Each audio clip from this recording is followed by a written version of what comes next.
Hello friend, हमारे YouTube channel graduate GK वाला में आप सभी का स्वागत है। इकोनॉमिक्स से संबंधित ये आपका सेट नंबर 11 है। आपका अगला प्रश्न है, पंचवर्षीय योजना का स्वरूप किसने तैयार किया था? पंचवर्षीय योजना का स्वरूप किसने तैयार किया था? सही आंसर है ऑप्शन ए, पीसी महालनोबिस। अगला फैक्ट है, प्रथम भारतीय प्रधानमंत्री जवाहरलाल नेहरू ने भारत की संसद को पहली पंचवर्षीय योजना प्रस्तुत की। अगला फैक्ट है, पहली पंचवर्षीय योजना 1951 में शुरू हुआ।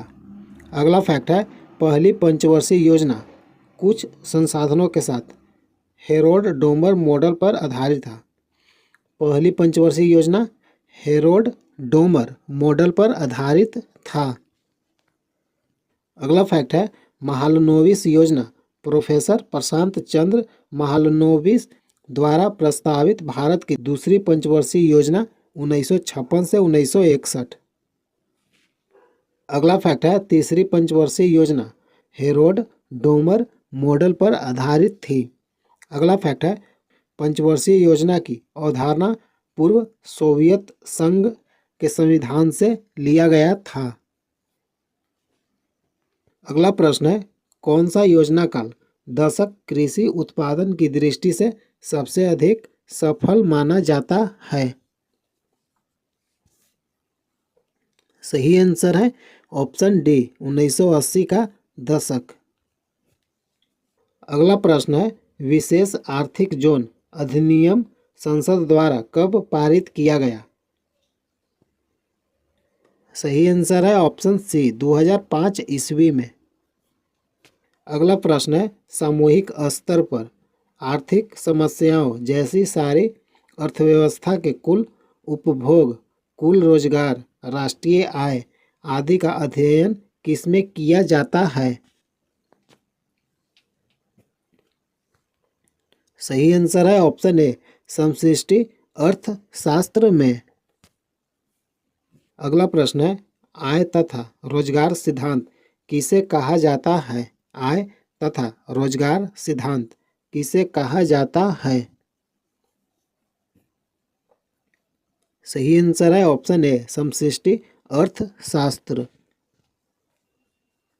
अगला प्रश्न है, केवल एक आर्थिक इकाई की आर्थिक क्रियाओं जैसे एक व्यक्तिगत गृहस्थ की नमक के लिए मांग अथवा कुछ आर्थिक इकाइयों के छोटे से समूह जैसे बाजार की नमक के लिए मांग आदि का अध्ययन किसमें किया जाता है? सही आंसर है ऑप्शन बी, व्यष्टि अर्थशास्त्र। अगला प्रश्न है, जीवन के भौतिक गुणवत्ता सूचकांक का प्रतिपादन किसने किया? सही आंसर है ऑप्शन ए, डेविस मॉरिस। अगला प्रश्न है, जीवन के भौतिक गुणवत्ता सूचकांक को वैज्ञानिक रूप में प्रस्तुत एवं विकसित करने का श्रेय किसे दिया जाता है? सही आंसर है option A, Morris, D Morris. अगला प्रश्न है, मानव विकास सूचकांक की अवधारणा का प्रतिपादन किसने किया था? सही आंसर है ऑप्शन बी, महबूब उल हक, महबूब उल हक। अगला प्रश्न है, निम्नलिखित में से कौन केंद्र राज्य के वित्तीय संबंधों को निर्धारित करता है? सही आंसर है ऑप्शन डी, वित्त आयोग। अगला प्रश्न है, न्यूनतम समर्थन मूल्य का निर्धारण कौन करता है? सही आंसर है ऑप्शन ए, कृषि लागत और मूल्य आयोग। अगला प्रश्न है, उत्पादन का सबसे गतिशील कारक कौन सा होता है? उत्पादन का सबसे गतिशील कारक कौन सा होता है? सही आंसर है ऑप्शन सी, पूंजी। अगला प्रश्न है, किसी उद्यमी का सबसे महत्वपूर्ण कार्य क्या होता है? किसी उद्यमी का सबसे महत्वपूर्ण कार्य क्या होता है? सही आंसर है ऑप्शन ए, कार्य में जोखिम उठाना। अगला प्रश्न है, कागजी मुद्रा जारी करने का पूर्ण अधिकार किसके पास है? सही आंसर है ऑप्शन ए, रिजर्व बैंक। अगला प्रश्न है, भारतीय रिजर्व बैंक का राष्ट्रीयकरण कब हुआ? भारतीय रिजर्व बैंक का राष्ट्रीयकरण कब हुआ? सही आंसर है ऑप्शन सी, 1949 ईस्वी में। अगला प्रश्न है, भारतीय रिजर्व बैंक का खुली कार्यवाही का अर्थ क्रय और विक्रय में क्या है?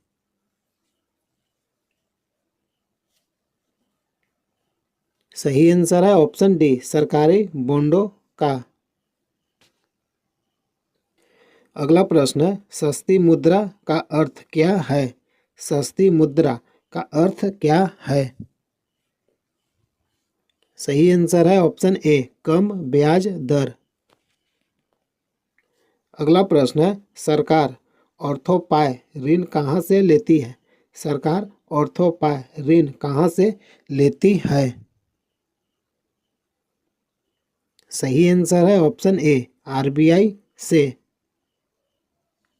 अगला प्रश्न है, प्रति व्यक्ति आय ज्ञात करने के लिए कुल आय को किससे भाग दिया जाता है?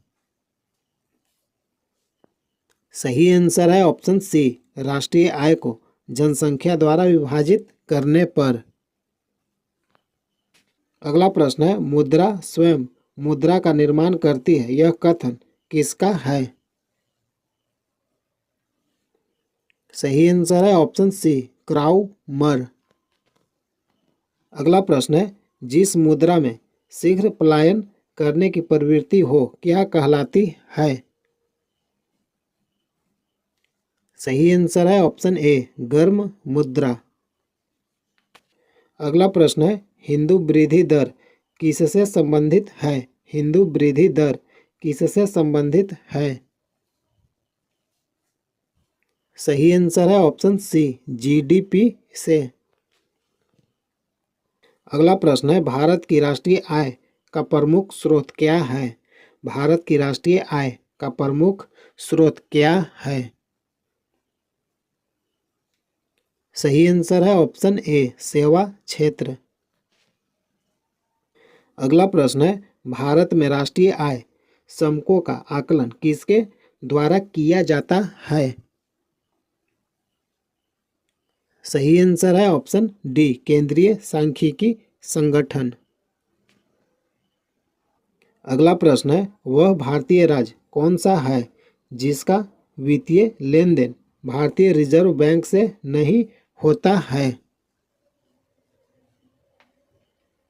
सही आंसर है ऑप्शन बी, जम्मू कश्मीर।